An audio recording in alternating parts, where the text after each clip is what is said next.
좋은 친구보다 나의 꿈을 이루는 것보다 더 귀한 분.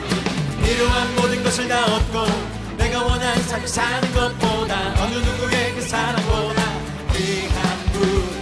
붙드소서 주님 나를 놓지 마소서. 내 영혼 비추시고 내게 생명 준 주님, 주의 사랑 너무 커 나의 맘 들려줄게. 주님만 영원히 사랑해. 나의 사랑 멈추지 않으리. 주님만 영원히 사랑해. 나의 사랑 멈추지 않으리.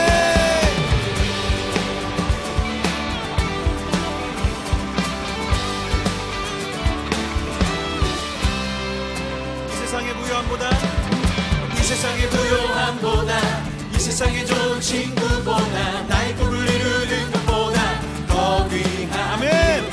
필요한 모든 것을 다 얻고 내가 원하는 삶을 사는 것보다 어느 누구의 그 사랑보다 귀한 분. 붙드소서 주님 나를 놓지 마소서. 내 영혼 비추시고 내게 생명 준 주님, 주의 사랑 너무 커 나의 맘 들여줄게. 주님만 영원히 사랑해.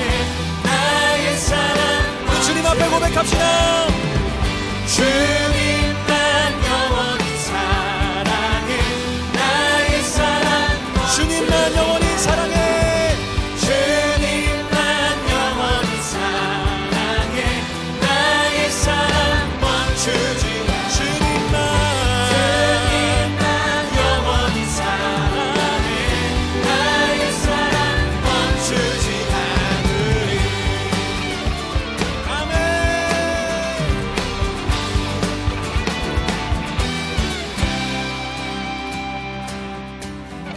붙드소서 주님 나를 놓지 마소서. 붙드소서 주님 나를 놓지 마소서. 우리 고백합시다. 붙드소서. 붙드소서 주님 나를 놓지 마소서. 오 주님 붙드소서 주님 나를 놓지 마소서. 내 영혼 비추시고 내게 생명 주신 주님, 주의 사랑 너무 커 나의 맘 들여줄게. 주님만 영원히 사랑해. 나의 사랑 멈추지 않아. 주님만 영원히 사랑해. 나의 사랑 주님만 영원히 사랑해. 나의 사랑 멈추지 않아. 주님만 영원히 사랑해. 나의 사랑 주님만 영원히. 주님만 영원히 사랑해. 나의 사랑 우리 마지막으로 주님 앞에 주님만 영원히 사랑해. 나의 사랑 멈추지 않으리.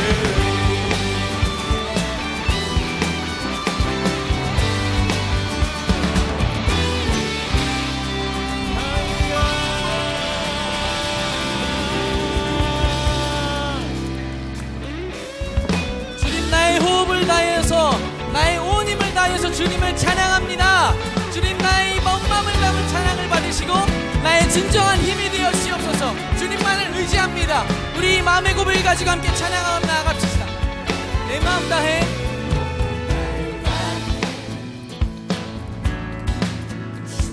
찬양해. 주 사랑 기뻐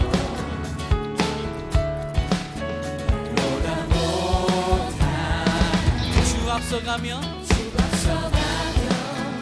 주님이 나의 길을 만드십니다.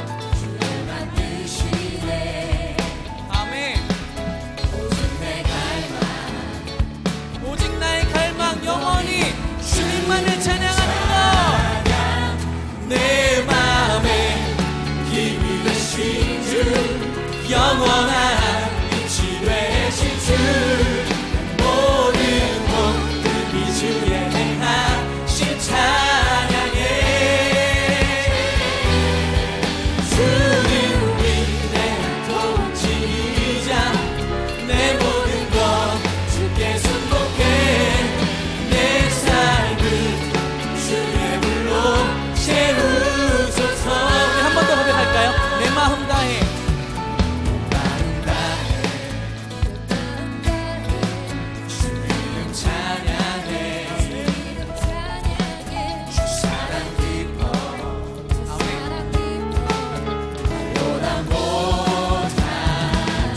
앞서가면서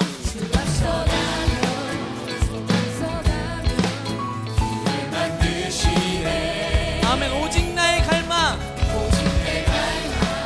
영원히 주 찬양 내 맘에 힘이 되신 주 영원한 빛이 되신 주 모든 온들이 주의 행하신 찬양해 주는 위대한 통치자 내 모든 것 주께 축복해 내 삶을 주의 불로 우리 처음부터 한 번 더 고백합시다. 나의 마음 다해 주님을 찬양합니다. 내 마음 다해 주 이름 찬양해 주 사랑 깊어 말로 다 못하네 주 앞서가며 길을 만드시네 오직 내 갈망 아멘 영원히 주 찬양 내 맘에 힘이 되신 주 영원한 빛이 되신 주 모든 온들이 주의 행하신 찬양해 주는 위대한 통치자 내 모든 것 주께 축복해 내 삶은 주의 우리 전심으로 한 번 더 고백합시다. 내 맘에 힘이 되신 주 내 맘에 힘이 되신 주 영원한 빛이 되신 주 모든 몸들이 주의 행하신 찬양해 주는 위대한 통치자 내 모든 것 내 모든 것 주께 축복해 내 삶은 주의 불로 우리 목소리로만 한번 고백할까요? 내 맘에 힘이 되신 주 내 맘에 힘이 되신 아멘. 주 영원한 빛이 되신 주내 모든 주님 나의 온 호흡을 다해서 주님을 찬양합니다. 찬양을 받아주시옵소서. 주는 위대한 통치자 아멘. 내 모든 것 주께 축복해 내 삶을 우리의 힘이 되신 주님을 찬양합시다. 주는 나의 힘이여 주는 나의 힘이요 주는 나의 힘이요 주는 나의 힘이요 영원히 다시 한번 주는 나의 힘이여 주는 나의 힘이요 주는 나의 힘이요 주는 나의 힘이요 영원히 주를 의지하리 영원히 우리 전심으로 함께 고백합시다. 하늘 위에 주님밖에 하늘 위에 주님 아멘. 내가 사모할 자 이 세상에 없네. 사모할 자 이 세상에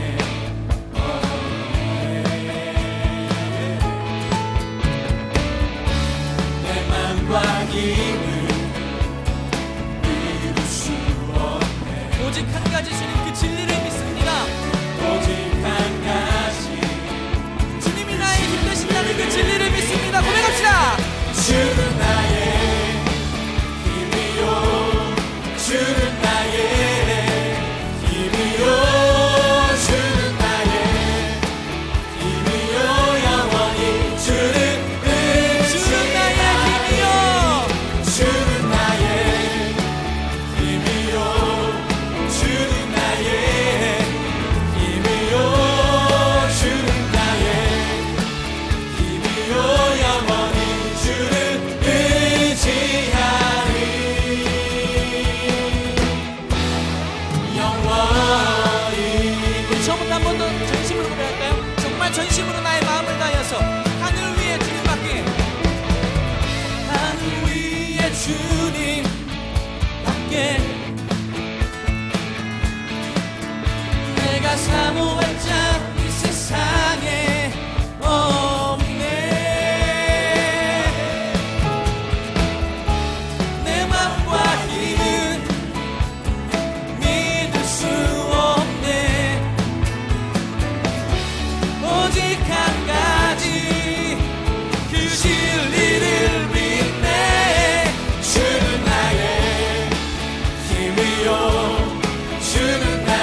마지막으로 한 번 더 고백할까요? 주는 나의 힘이요, 주는 나의 힘이요, 주는 나의 힘이요, 주는 나의 힘이요, 영원히 주를 의지하리, 영원히. 아멘. 진정으로 나의 호흡, 나의 찬양 받으실 합당한 나의 힘드신 주님을 찬양합니다. 할렐루야. 주님만 영광을 받아주시옵소서.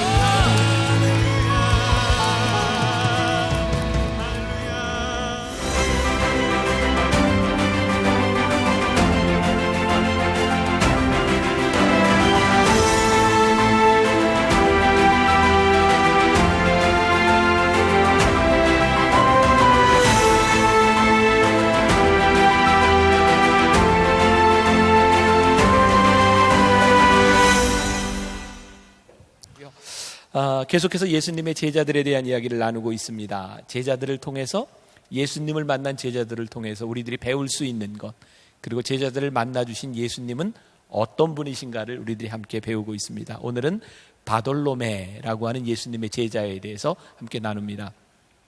성경 본문을 여러분들이 읽으면서 조금 이상하다는 생각이 들지 않아요? 네, 뭐가 이상하죠? 이 바돌로메라고 하는 이름이 한 번도 등장하지 않습니다.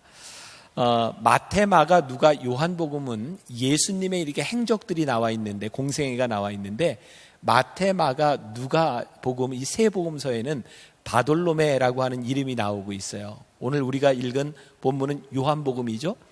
요한복음에만 유일하게 나다나엘이라고 기록이 되어 있습니다. 자, 이 나다나엘과 이 바돌로메가 움직일 때는 늘 옆에 누가 있었냐면 빌립이 있었어요. 그래서 이 성서학자들이 이야기하기를 예수님의 제자가 13명이 아니고 12명인 것이 분명하다면 나다나엘과 바돌로메는 동일 인물일 것이다 라고 말을 합니다. 이 바돌로메라고 하는 이름의 뜻은 돌마이의 아들이라고 하는 뜻을 가지고 있어요. 그래서 본래 나다나엘이라고 하는 이름을 가지고 있었는데 바돌로메, 돌마이의 아들이라고 하는 별명이었을 것이다 라고 말하는 사람도 있고, 어떤 분은 바돌로메라고 하는 것이 본래 이름인데 예수님께서 베드로에게, 요한의 아들 시몬에게 베드로라 이름을 지어주셨던 것처럼 나다나엘이라고 하는 이름을 지어주셨을지도 모른다. 이건 몰라요. 추측할 뿐입니다. 근데 분명한 것은 바돌로메하고 누구하고 나다나엘하고 동일 인물이다. 이 성경에서는 이름이 굉장히 중요한 역할을 합니다. 예수님께서 이름을 지어주셨을 때는 우리가 베드로에 대해서 배울 때 하나님께서 그 이름에 대한 기대를 가지고 계셨다. 이름 값이라고 하는 거죠. 예수님은 이렇게 이름을 지어주시면서 그 사람에 대한 기대를 많이 가지고 있었을 뿐만 아니라 성경에 나오는 모든 인물들의 이름은 의미들을 가지고 있어요. 올해 이어령 씨라고 여러분들 아실 거예요. 문화부 장관을 지냈던 그분이 조선일보에 인터뷰한 내용 가운데 하나가, 그분이 문화부 장관으로 있으면서 제일 잘한 일 가운데 하나가 뭐라고 얘기했냐면 이름을 지어준 것이다 그래요. 우리가 흔히 지금 쓰고 있는 말 가운데 하나가 갓길이라고 하는 말이 있죠. 찻길 옆에 있는 갓길. 그게 본래는 갓길이라는 말이 존재하지 않았죠. 노변이라고 하는 말을 갓길로 이름을 지어줬어요. 참 신기한 것은요, 이름을 지어주면 그렇게 불리고 그게 익숙하게 된다는 거예요. 여러분들 특히 우리 청년들에게 좀 민감한 이슈일 수도 있는데, 요즘 4.13 총선을 앞에 두고 여러분 정치적인 견해들이 다 틀릴 텐데, 요번 지난 주간에 저를 조금 당황하게 하는 일이 있었어요. 뭐냐면 여러 정당들이 생기는데, 혹시 여러분들 기독자유당이라고 들어봤어요? 기독교 단체에서 만든 단체인데, 문제는 저도 모르는 사이에 기독자유당에서 그 당을 선전하면서 사람들을 이렇게 모으는데 제 이름하고 제 사진이 나갔어요. 저는 알지도 못하는 일이에요.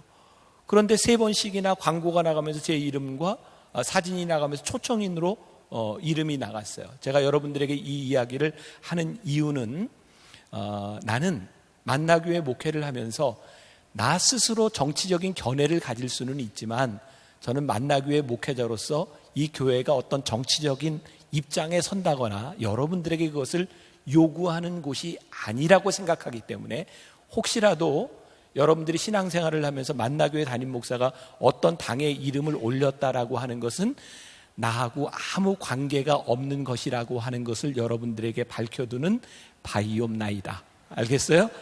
저와 우리 교회는 전혀 관계가 없어요. 그리고 우리 교회는 뭐 오늘도 지금 요번에 국회의원 나간 그 후보자들이 우리 교회에 왔었지만 제가 교인들에게 인사를 시키거나 하지 않아요. 왜? 교회는 정치적인 집단이 아니에요. 교회는 하나님을 믿는 사람들이 다른 여러 가지 견해를 가지고 있을지라도 하나님을 믿는 마음으로 함께 예배드릴 수 있는 공동체가 교회이기 때문이에요. 근데 지난주에 저에게 왜 제가 그 일에 대해서 흥분하고 거기에다 제가 뭔가 이의를 제기해야 되겠다고 생각을 했는가? 이름이 있는 곳에는 이름만 있는 것이 아니라 내가 있기 때문이죠. 그래서 우리가 크리스찬으로서 하나님을 믿으며 우리들이 이름값을 한다고 하는 것은 굉장히 중요한 일이고요. 이 성경에 나오는 인물 하나하나를 바라보며 그들의 믿음을 추적해가는 것도 우리들의 신앙에 굉장히 도움이 되는 일입니다. 오늘 나다나엘이라고 하는 사람은 먼저 예수님에 대하여 잘못된 지식을 가지고 있었던 사람이에요. 그런데 그의 잘못된 지식에도 불구하고 예수님이 나다나엘을 극찬합니다. 칭찬하고 계세요. 47절 말씀에 보니까 예수께서 나다나엘이 자기에게 오는 것을 보시고 그를 가리켜 이르되 보라 이는 뭐예요? 참으로 이스라엘 사람이라 그 속에 간사한 것이 없도다. 굉장히 큰 칭찬입니다. 참으로 이스라엘 사람이로다. 그 속에 간사한 것이 없도다. 간사한 게 없다. 이게 영어 성경에는 nothing false라고 되어 있어요. 거짓된 것이 없다. 유진 피터슨의 성경에 보면 이렇게 표현이 되어 있어요. Not a false bone in his body. 그러니까 그냥 직역한다면 그의 몸속에는 거짓된 뼈가 없어. 그러니까 아주 태생적으로 진실한 사람, 이런 의미를 가지고 있어요. 얼마나 큰 칭찬입니까? 진실한 사람. 이거 어디서 많이 듣던 말 아니에요? 진실한 사람? 반응이 없지? 뉴스들 안 봐요? 진짜 모르는 거예요? 왜 반응이 왜 이래?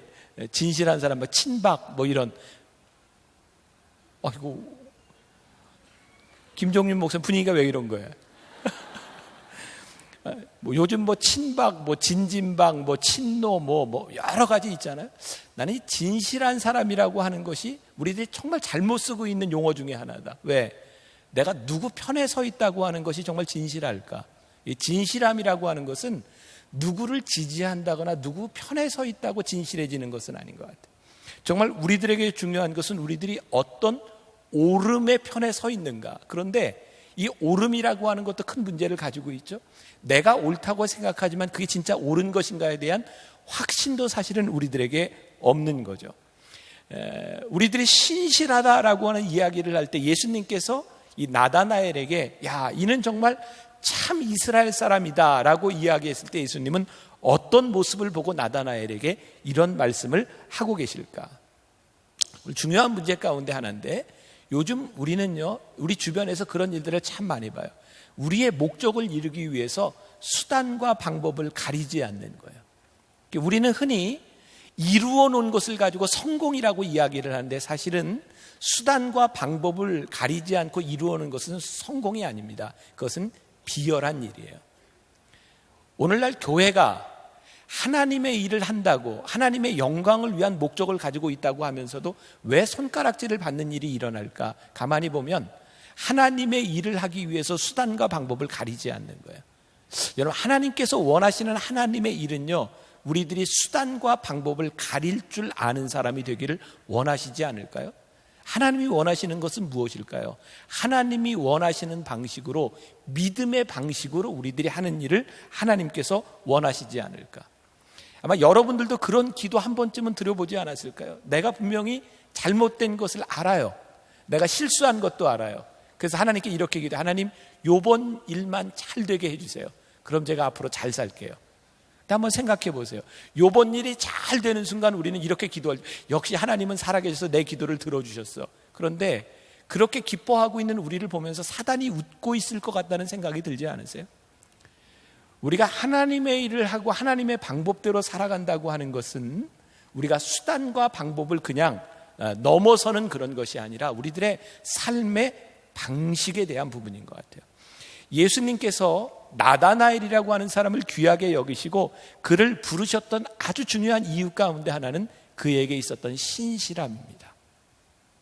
우리가 아직은 부족하고 나다나엘이 예수님에 대한 올바른 지식을 가지고 있지 않았지만 우리들이 부족하지만 하나님이 우리를 쓰실 수 있는 아주 중요한 이유 가운데 하나가 우리들 가운데 있는 신실함이라는 거예요. 그리고 나다나엘이 예수님에 대한 잘못된 지식을 가지고 있었을지 모르지만 나다나엘에게 정말 귀한 것이 있었는데 그의 마음속에 있는 갈급함이었어요. 자, 나다나엘의 친구 지금 누가 등장하고 있죠? 빌립이 있죠. 45절과 46절 제가 다시 한번 볼게요. 빌립이 나다나엘을 찾아 이르되 모세가 율법에 기록하였고 여러 선지자가 기록한 그 일을 우리가 만났으니 요셉의 아들 누구요?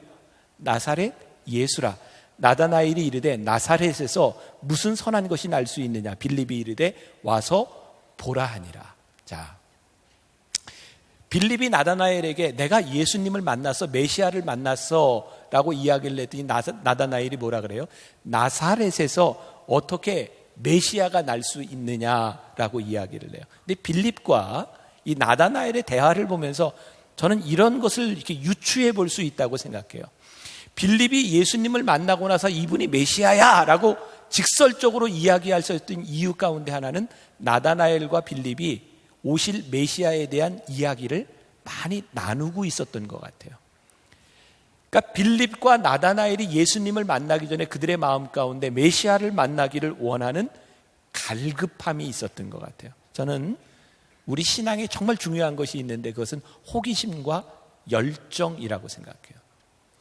우리의 믿음이 자라지 않는 이유 가운데 하나는 우리들에게 열정과 호기심이 없을 때가 참 많아요.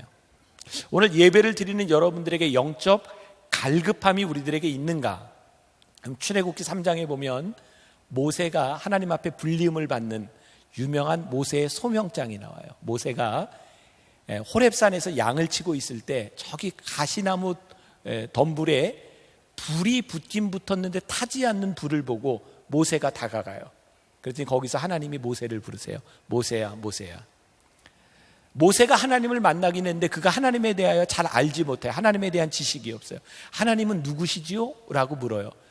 내가 이스라엘 백성들에게 갔을 때 그들이 하나님이 누구냐고 물으면 나는 뭐라고 대답하죠? 그때 하나님이 나는 스스로 있는 자 아니라 하나님이 가르쳐 주세요. 여러분, 우리의 믿음이 생기는 것은요, 우리들이 하나님을 알고 있기 때문에 생기는 것이 아니라 우리를 아시는 하나님께서 우리를 부르셨을 때에 우리가 아직 알지 못할 나를 아시는 하나님께 당신은 누구십니까? 우리들의 영적인 갈급함과 호기심을 통해서 우리의 믿음이 성장해 가는 거예요. 여러분들에게 제가 중요한 도전을 드리는 거예요. 우리들에게 영적인 호기심과 갈급함이 우리들에게 있는가?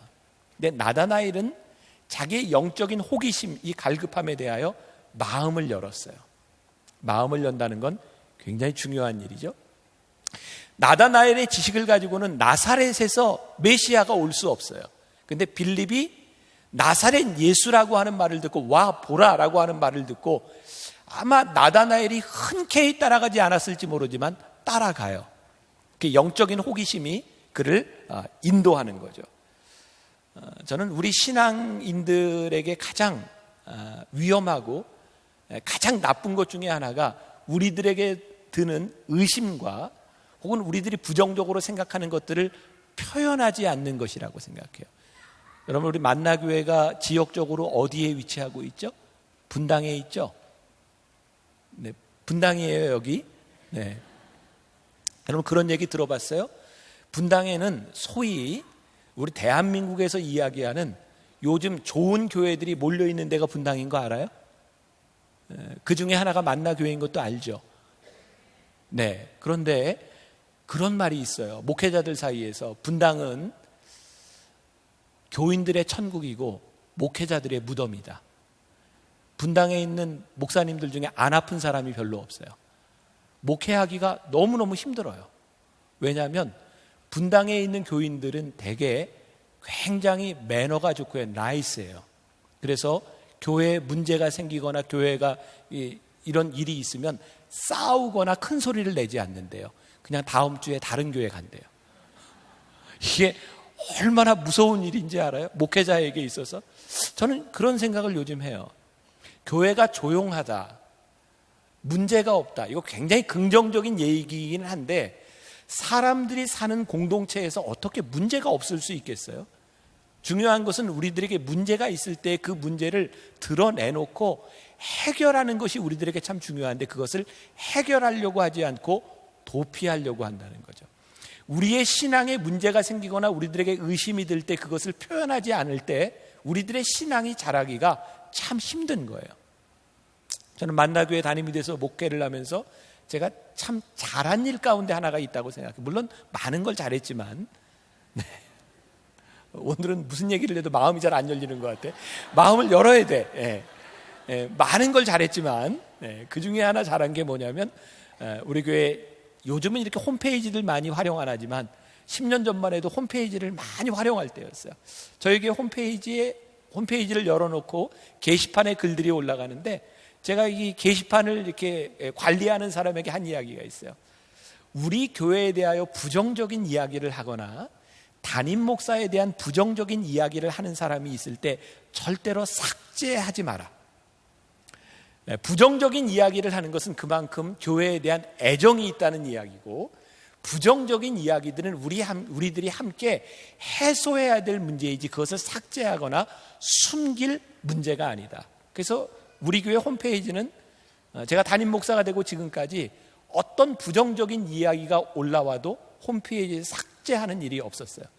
전 지금 생각해 보면 그것이 참 잘한 일이라고 생각해요. 왜? 그만큼 애정과 관심이 없다면 그런 이야기를 하지 않을 것이기 때문에 그래요. 여러분 야고보서 5장 16절에 보면 우리들이 그냥 이렇게 지나가는 구절인데 조금만 생각해 보면 왜 이럴까라는 생각이 들어요. 야고보서 5장 16절에 보면 너희가 서로 죄를 서로 고백하며 병 낫기를 위하여 기도하라 그랬어요. 아니 합쳐서 그냥 모여서 병 낫기를 위해서 기도하면 되는데 기도하기 전에 뭐를 하고요? 너희 죄를 서로 고백하라는 거예요. 아니 교인들이 모여서 우리 서로 죄까지 고백해야 돼? 근데 이게 참 중요하다는 거죠. 우리들이 서로를 내놓고 우리의 죄를 내어놓지 않으면 관계가 형성이 제대로 되지 않는 거예요. 우리들이 교회를 다니면서 참 피상적인 관계 가운데 머무는 중요한 이유 가운데 하나는 우리가 서로를 드러내지 않는다는 거예요. 저는 오늘 여러분들에게 그런 권면하고 도전하고 싶은 것이 여러분들이 적어도 이 교회 공동체 안에서 여러분들의 마음을 열고 여러분들의 영적 호기심을 가지는 것은 여러분들 신앙에 아주 도움이 되는 거예요.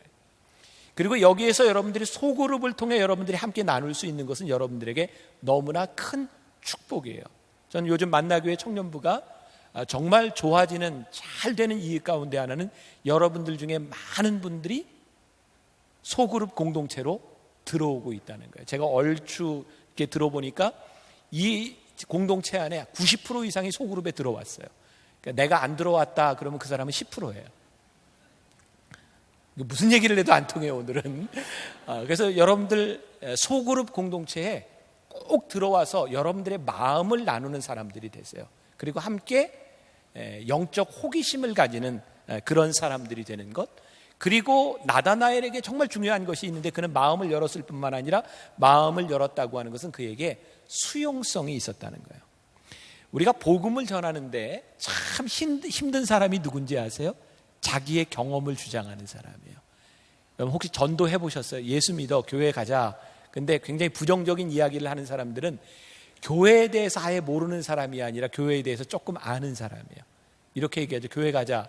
예수 믿어. 그러면 내가 다 아는데 나 옛날에 다녀봤는데 옛날에 자기의 경험들이 있어요. 특히 아주 안 좋은 경험 가운데 많은 사람들이 미션 스쿨을 다녔던 사람들.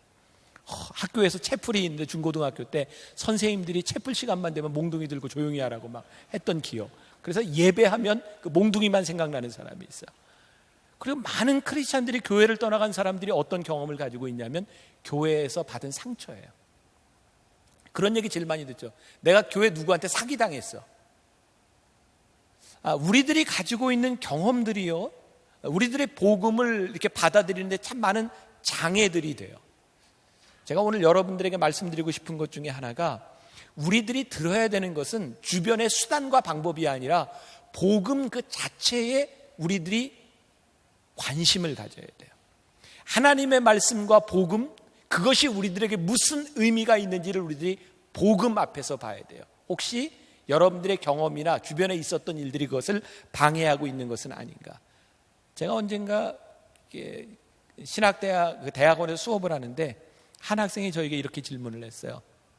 목사님은 혹시 어떤 목사님에게, 어떤 분에게 많은 영향을 받은 분이 있나요? 저는 딱 생각나는 분이, 제가 목사가 되고 나서 집회에 갔다가 그 목사님의 설교를 통해서 은혜를 받은 거예요. 그때 제가 은혜를 받으면서 얼마나 마음이 정말 감격스러웠는지, 제가 좀 그런 성격이 아닌데 그 목사님 강사방에 제가 찾아가서 문을 두드리고 제가 무릎을 꿇고 안수해 주세요 그랬어요. 너무너무 사모했어요. 근데 저에게 지금 가장 불행스러운 일 가운데 하나가, 제가 그분을 통해서 은혜를 받았는데 제가 그분을 존경할 수 없다는 거예요. 제가 그분을 존경할 수 없어요. 그런데 얼마 전에 그 목사님의 아들이 목사가 되었어요. 그리고 어느 날 저를 찾아왔어요.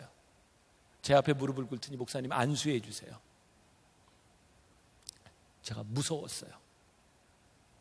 10년, 20년 후에 나는 이 목사에게 어떤 목사로 기억될까? 아마 지금 여기 있는 여러분들 가운데 어렸을 때 혹은 여러분들이 살아오면서 여러분들에게 가장 강력한 영향력을 주었던 어떤 목사님이 있을지 몰라요. 근데 그분이 지금도 여러분들에게 존경할 만한 분으로 남아있다면 정말 행복한 일인데, 우리 중에 많은 사람들이 그분의 메시지를 통해서 은혜를 받았는데 그분을 존경할 수 없다고 하는 것이 우리들에게 믿음의 장애가 되어 있는지 몰라요. 하나님께서 저에게 이런 생각을 주셨어요. 복음을 전하는 사람, 그 사람이 참 중요하기는 하지만 그 사람이 복음은 아니니라. 우리가 그분을 통하여 상처를 받은 것 때문에 우리들이 말씀을 거부한다고 하는 것은 우리들에게 큰 손해가 되는 일이 아닐까. 가만히 생각해 보니까 제가 반응한 것은 그분이 전하는 말씀을 통해 내가 반응한 것이지 그분의 인격에 반응한 일은 아니었어요. 혹시라도 여러분들이 신앙생활을 하고 여러분들이 말씀을 받아들이는데 장애 요인이 되는 누구 때문이라고 생각한다고 하면 우리가 한번 깊이 생각해 볼 필요가 있어요. 혹시 내가 그것 때문에 복음을 받아들이고 복음을 살아가는데 문제가 되는 것은 아닌가. 저는 영화를 좋아하는데 요 근래는 참 영화를 못 봤는데, 영화를 보면 일정한 패턴들이 참 많이 있죠. 뭐 조금씩 배역만 다르지 이제 패턴들이 많은데 늘 그래요. 주인공은 거의 대부분이 착하죠. 주인공은 착해요. 그리고 나쁜 놈은 나쁜 놈이에요. 그래서 이제 마지막에 싸우는 장면에서 가장 아슬아슬하게 많이 나오는 게 그것도 빌딩 옥상에서 싸우는 게 많이 나오잖아요. 그래서 막 아슬아슬하게 싸우다가 이제 나쁜 놈이 거의 빌딩에 떨어져서 죽게 되는 장면, 그런 게 많이 나오죠. 그래서 이제 마지막에 막 떨어져서 죽게 되는 장면을 보고 주인공이 그래 잘 됐어 너 죽어 이래요, 아니면 손을 내밀어요? 되게 손을 내밉니다.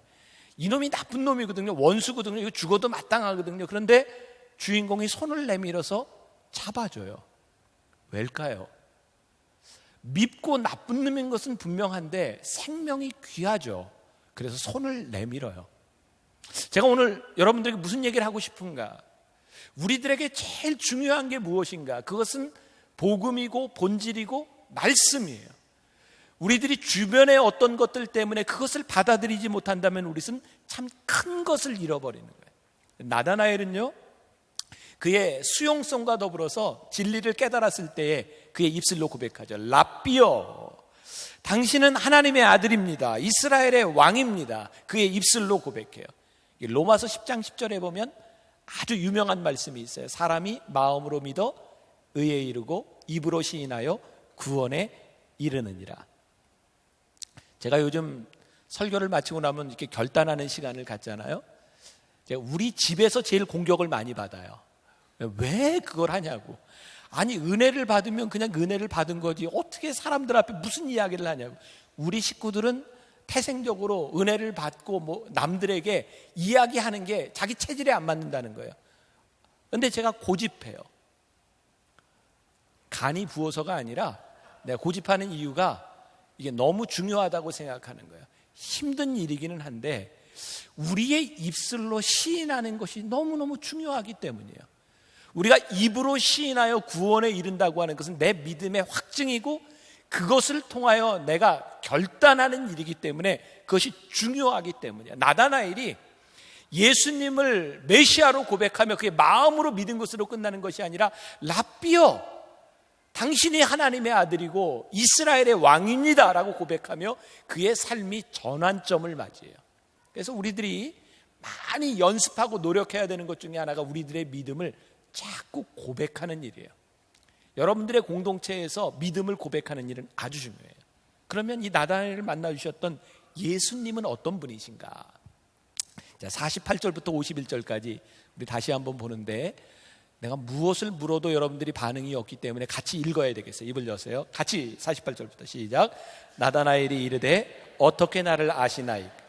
예수께서 대답하여 이르시되 빌립이 너를 부르기 전에 내가 무화과 나무 아래에 있을 때에 보았노라.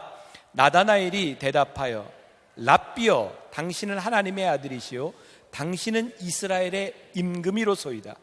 예수께서 대답하여 이르시되 내가 너를 무화과 나무 아래에서 보았다 함으로 믿느냐? 이보다 더 큰 일을 보리라. 또 이르시되 진실로 진실로 너희에게 이르노니 하늘이 열리고 하나님의 사자들이 인자 위에 오르락 내리락 하는 것을 보리라 하시더라. 자, 나다나엘과 예수님과의 아주 중요한 임팩의 순간이 일어나는데 어떻게 일어나냐면 예수님께서 나다나엘에게 내가 무화과 나무 아래에 있는 것을 내가 보았다는 거예요. 그 말 한마디에 나다나엘이 완전히 무너져요. 무화과 나무가 성서학자들에 의하면 높이가 한 5m 정도 된대요. 가지가 이렇게 펼쳐지면 8m 정도 된답니다. 무화과 나무 아래에 있는 것을 보았다. 이것은 단순히 위치에 대한 이야기가 아니에요. 당시 바리새인들과 율법학자들은 사람들이 보는 곳에서 말씀을 보거나 기도했어요. 왜냐하면 사람들이 보아야 내가 경건하다는 것을 알 수 있기 때문이죠. 그런데 나다나엘이 사람이 없는 무화과 나무 아래 큰 줄기 아래 앉아 있는 걸 보았다고 하는 것은 나다나엘이 말씀을 읽든지 기도를 하고 있었을 텐데 그가 사람에게 보이기 위한 것이 아니라 진실하게 하나님 앞에 있었다는 거예요. 우리 주님께서 나다나엘의 신실함을 보셨다는 거예요. 여러분들 생각해 보세요. 예수님께서 여러분들에게 얘야 내가 어제 저녁 너를 보았다. 우리 주님께서 이렇게 말씀하시면 여러분들에게 어떤 생각이 들까요? 무섭지 않나요? 우리 주님께서 어젯밤 내가 잠자기 전에 너의 모습을 내가 보았다. 그게 여러분들에게 어떤 느낌일까요? 물론 무서움 뿐만 아니라 어떤 사람의 경우에는 내가 정말 억울한 일을 당했는데 하나님이 나를 보시고 아셨다는 것 때문에 위로를 받을 수도 있어요. 그런데 예외 없이 하나님 앞에 섰던 사람들은요 두려워합니다. 무섭습니다. 하나님 앞에 죄를 고백합니다. 우리가 알고 있는 베드로도 예수님이 처음 그를 부르셨을 때 주여 나는 죄인이로소이다 나를 떠나소서라고 말을 합니다. 주님 앞에 우리들이 자랑할 것이 없는데 놀라운 것은 우리들이 자랑할 것이 없기 때문에 주님 앞에 무릎을 꿇게 된다는 거예요. 종종 저를 이렇게 만나는 사람들이 저에게 이런 이야기를 해요. 목사님은 참 대단하세요. 언제 설교 준비를 하세요? 목사님은 잠을 몇 시간이나 주무세요? 저에게 그런 얘기를 해요. 저는 그런 얘기를 들으면 굉장히 부끄러워요. 왜냐하면 사람들은 자기들 눈에 보이는 저만 보지 그렇지 않은 제 모습을 몰라요. 사람들에게는 제가 열심히 일하고 잠도 자지 않는 것처럼 보일지 모르지만 제 삶은요 다른 사람들과 다 똑같아요. 부끄러운 거예요. 가끔 제 아내가 저에게 이런 얘기를 해요. 아이고 담임 목사가 이러는 거 교인들이 알까 몰라. 그럼 저도 그래요. 사모가 이러는 거 교인들이 알까 몰라. 우리 서로. 근데 보세요. 제가요 교인들이 알기만 해도 부끄러운 모습이 저에게 참 많아요. 그런데 하나님이 나를 보셨다. 이게 얼마나 두려운 일일까요? 요한계시록에 보면 불꽃 같은 눈으로 우리를 보시는 하나님이라고 했는데, 나다나엘이요, 무화과 나무 아래에 있는 자기를 보셨던 하나님 앞에 감출 것이 없는 자기를 아시는 하나님 앞에서 그는 무릎을 꿇고 하나님 앞에 고백해요. 랍비여, 당신은 하나님의 아들이시오, 당신은 이스라엘의 임금이로소이다. 우리를 아시는 하나님 앞에, 우리를 아시는 주님 앞에 우린 참 부끄러워요. 여러분, 주보에 소개된 책이 하나 있는데, 마이크 어의 하나님께 놀라다라고 하는 책인데, 거기에 보면 이런 글이 나와요.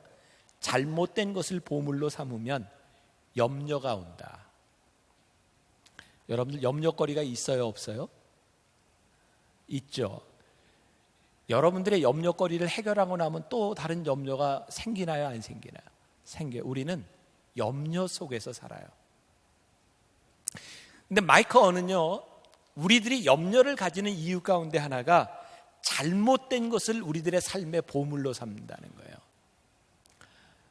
나다나엘이요, 예수님을 주로 고백하면서, 예수님을 주로 고백한다고 하는 것은 그의 삶의 보물로 예수님을 삼았다, 이런 말입니다. 자, 여러분들, 우리들이 참 마음 아픈 일이지만 착각하지 말아야 될 것은, 하나님께서 우리를 부르셔서 하나님의 자녀로 삼아주신 첫 번째 이유는 우리를 행복하게 만들기 위함이 아닙니다.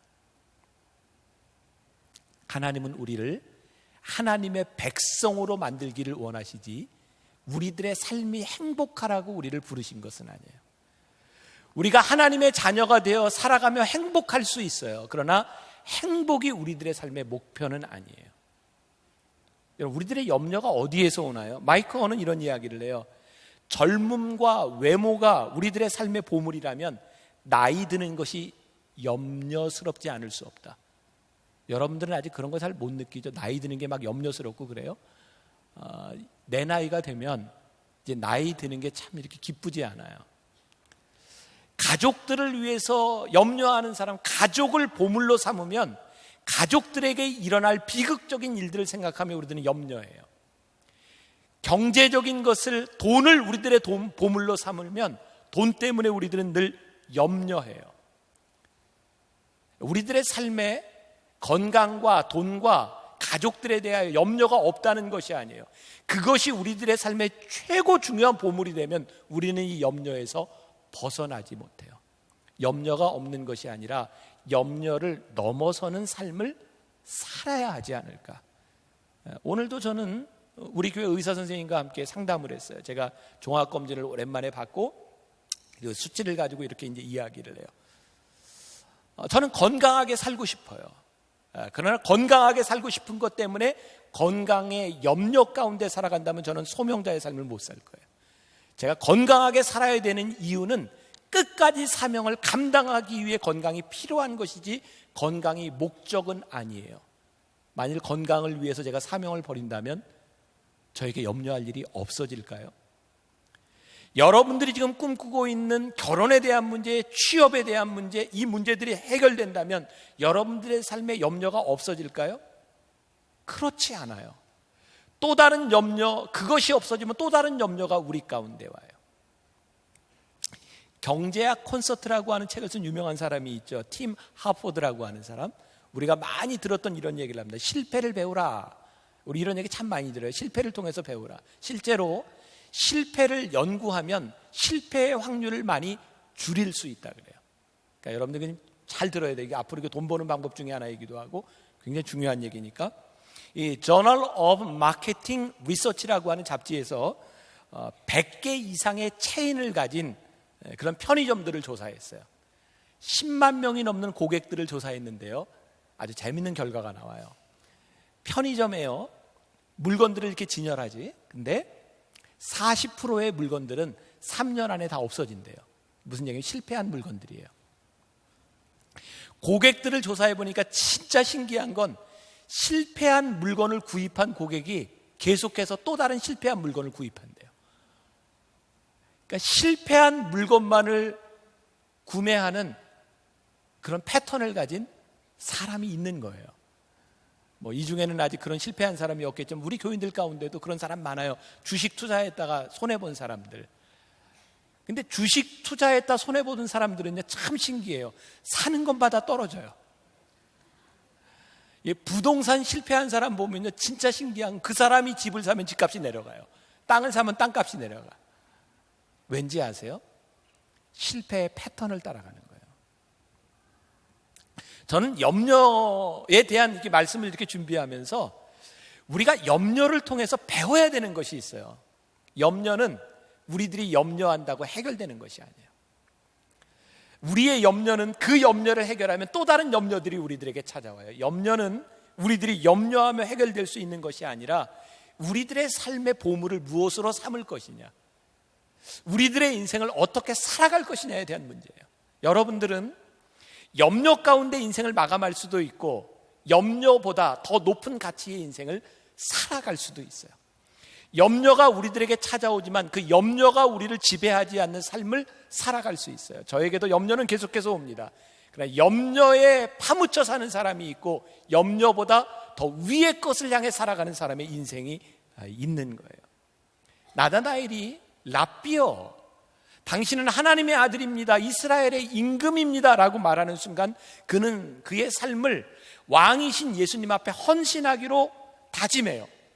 그의 삶이 바뀌어진 거예요. 그때 예수님께서 50절과 51절에 예수께서 대답하여 이르시되 내가 너를 무화과나무 아래에서 보았다 함으로 믿느냐? 이보다 더 큰 일을 보리라. 또 이르시되 진실로 진실로 너희에게 이르노니 하늘이 열리고 하나님의 사자들이 인자 위에 오르락 내리락 하는 것을 보리라 하시니라. 예수님께서 나다나에게 뭘 심어주세요? 기대를 심어주세요. 내가 지금 나를 고백한 것, 그것이 문제가 아니라 네가 나를 고백하며 살아가며 내 삶에 볼 수 있는 놀라운 일들이 있다. 그 삶의 기대를 우리 주님께서 나다나엘에게 말씀하세요. 자, 여러분들에게 추천해 주고 싶은 책이에요. 지난주에 읽은 책 중에 요 근래 읽은 책 중에 최고예요. J.D. 그리어가 쓴 담장을 넘는 크리스천. 여러분들이 조금 영적인 데 관심이 있는 분이라면, 호기심이 있는 분이라면, 믿음에 관심이 있는 사람이라면 한번 생각해요. 아마 내년도에는 제가 이 책을 가지고 설교 시간에 많이 인용할 것 같아요. 담장을 넘는 크리스찬. 거기에 보면 이런 말이 나와요. 구원받은 모든 사람들은 구원받지 못한 모든 사람들에게 빚진 자다. 구원받은 사람은 구원받지 못한 모든 사람들에게 빚진 자다. 사도 바울이 많이 이야기하는 것 중에 내가 빚진 자다라고 하는 말을 해요. 여러분, 빚진 사람은요, 돈을 벌어도 내 것이 아니에요. 빚부터 갚아야 돼요. 내 마음대로 하지 못해요. 오늘 하나님 앞에 우리들이 빚진 자로 살아간다고 하는 것은 우리들에게 주어진 물질과 우리들에게 주어진 재능과 이 모든 것이 내 마음대로 할 수 있는 것이 아니라는 거예요. 여러분, 우리들에게 주어진 것을 내 마음대로 하면서 우리는 염려 가운데 삽니다. 근데 우리들에게 주어진 것이 내 것이 아니다라고 고백하는 순간 우리는 염려를 뛰어넘는 삶을 살아요. 요즘 제가 만나교회 사역을 시작한 지 이제 18년째 접어들었는데 제가 처음으로 안식년을 지금 가지고 있어요. 여러분들 제가 안식년 안 가지는 것 같죠? 제가 주일은 지켜요. 와서 이렇게 주일은 지키고 주중에는 제가 좀 쉬어요. 올 한 해 동안 그렇게 지낼 거예요. 제가 편히 쉬고 있었는데 제가 지난주에 이 말씀을 보다가 제가 무거워졌어요. 나는 18년 동안 열심히 사역해서 내가 마땅히 쉴 수 있는 자격이 있다고 생각을 했는데 자격이 있다고 생각하는 순간 빚진 자의 마음이 나에게 없는 거예요. 굉장히 마음이 무거웠어요. 물론 제가 쉬는 시간을 가졌기 때문에 또 이런 생각을 하게 됐는지 모르겠어요. 그런데 내가 마땅하다고 생각하는 이것 때문에 나에게 빚진 자의 마음이 없구나.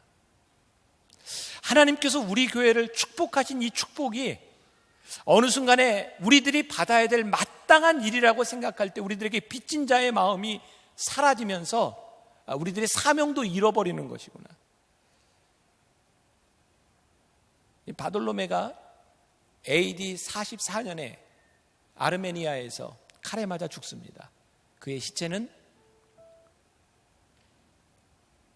보자기에 쌓인 채로 바다에 던지어져 그렇게 죽습니다. 저는 바돌로메의 죽음을 보면서 이렇게 표현할 수 있습니다. 영광스러운 죽음이다. 그는 실패한 사람이 아닙니다. 그는 그의 삶을 주님 앞에 헌신하기로 마음을 먹고 그는 근심 가운데 살아간 것이 아니라 그는 빚진 자의 심정으로 영광스럽게 살다가 영광스러운 죽음을 맞이한 사람입니다. 저는 오늘 젊은 여러분들에게 그런 도전을 던지고 싶어요. 염려 가운데 우리들이 살아갈 수 있는 인생이 있고 영광스러운 삶을 살아갈 수 있는 인생이 있어요. 내가 내 삶의 보물을 가지고 살아가면 우리는 끊임없이 염려 가운데 살아가지만 우리를 부르신 주님 앞에 그 주님을 고백하며 우리들이 살아갈 때 우리는 염려 그 위의 인생을 살아요. 여러분들에게 주어진 건강, 여러분들에게 주어진 직업, 여러분들이 앞으로 살아갈 여러분들의 삶, 여러분 어떻게 여러분들의 삶을 살아갈 것인가? 우리의 삶이 오래 사는 것이 목적이 될 수는 없잖아요. 오래 살기 위해서 바둥바둥 하는 것이 아니라 내가 참 좋아하는 표현인데 우리가 죽어도 좋은 인생이 있지 않을까? 내가 이렇게 살아도 내가 멋있게 죽을 수 있는 인생. 저는 예수님의 제자들을 보면서 예수님을 만나고 나서 그들에게 제일 행복한 것은 그들이 죽어도 좋은 인생을 살았다는 거예요. 그들의 죽음이 영광스러웠다는 거예요. 우리가 사는 것, 몇 년을 산다고 하는 것, 오래 산다고 하는 것, 그게 어떤 의미를 가질까요? 근데 우리들이 영광스러운 죽음을 맞이할 수는 있을 것 같아요.